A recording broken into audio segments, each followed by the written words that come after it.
members of the Congress of the United States. The United States has received from the Greek government an urgent appeal for financial and economic assistance.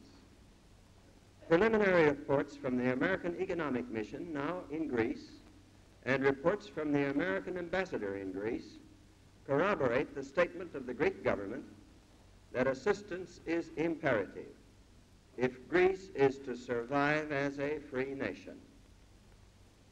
I do not believe that the American people in the Congress wish to turn a deaf ear to the appeal of the Greek government. Bitter internal strife. When forces of liberation entered Greece, they found that the retreating Germans had destroyed virtually all the railways, roads, port facilities, communications, and merchant marine.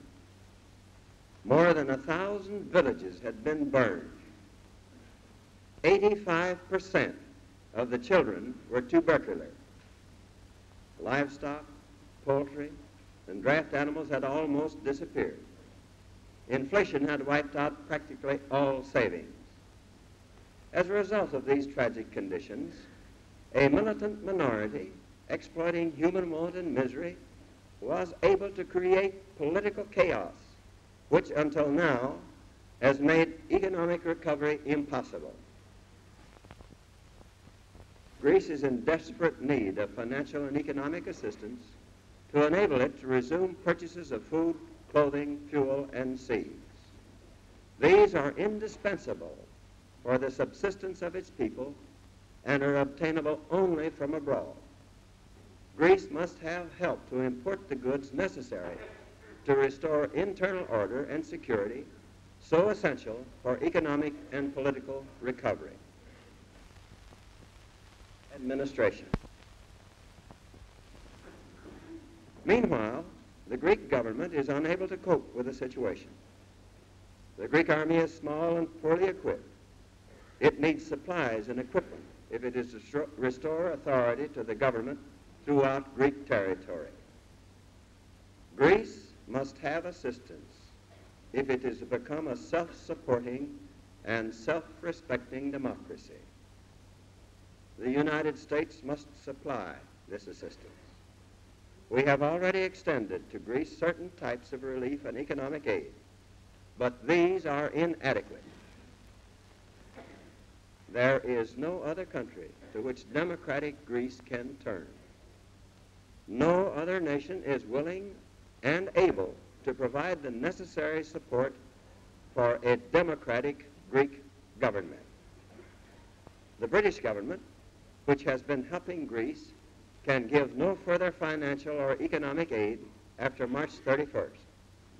Great Britain finds itself under the necessity of reducing or liquidating its commitments in several parts of the world, including Greece. We have for our aid in utilizing effectively the financial and other assistance we may give to Greece and in improving its public administration. It is of the utmost importance that we supervise the use of any funds made available to Greece in such a manner that each dollar spent will count toward making Greece self-supporting and will help to build an economy in which a healthy democracy can flourish. No government is perfect. One of the chief virtues of a democracy, however, is that its defects are always visible and under democratic processes can be pointed out and corrected. The government of Greece is not perfect. No. The Greek government has been operating in an atmosphere of chaos and extremism. It has made mistakes. The extension of aid by this country does not mean that the United States condones everything that the Greek government has done or will do. We have condemned in the past, and we condemn now, extremist measures of the right or the left. We have in the past advised tolerance, and we advise tolerance now. Greece's neighbor, Turkey, also deserves our attention. The future of Turkey as an independent and economically sound state is clearly no less important to the freedom-loving peoples of the world than the future of Greece. The circumstances in which Turkey finds itself today are considerably different from those of Greece. Turkey has been spared the disasters that have beset Greece, and during the war, the United States and Great Britain furnished Turkey with material aid. Nevertheless, Turkey now needs our support. Since the war, Turkey has sought additional financial assistance from Great Britain and the United States for the purpose of effecting that modernization necessary for the maintenance of its national integrity. That integrity is essential to the preservation of order in the Middle East. The British government has informed us that, owing to its own difficulties, it can no longer extend financial or economic aid to Turkey. As in the case of Greece, if Turkey is to have the assistance it needs, the United States must supply it.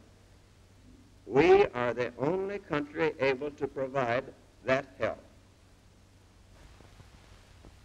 One of the primary objectives of the foreign policy of the United States is the creation of conditions in which we and other nations will be able to work out a way of life free from coercion.